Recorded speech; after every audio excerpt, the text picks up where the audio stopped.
I'm telling you, you guys are going to be looking back over at this season and you're going to ask yourself, how did I do it? How did I do it? And you need to understand that the saving God is the same as the keeping God.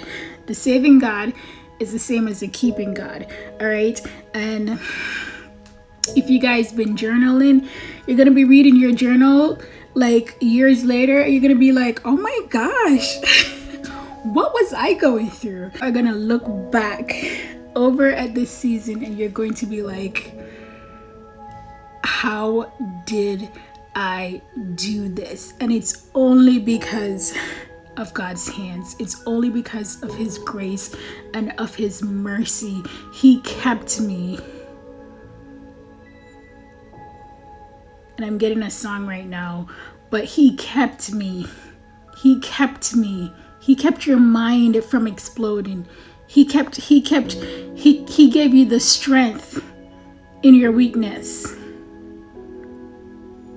He really was that good shepherd that like really defended his sheep in the midst of the attacks from the wolves. And God sheltered you and he guarded you so much.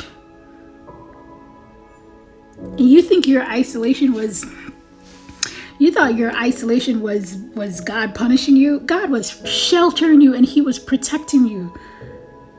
Because one thing you need to know is that predators, they love when their prey are vulnerable.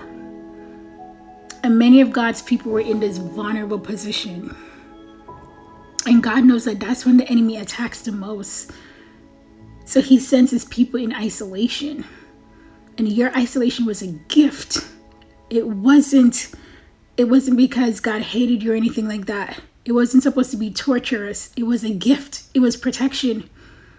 But yeah, trust me, you're going to look back at this season and you know the only way you made this, the only way you made it out is because of the grace and mercies of God.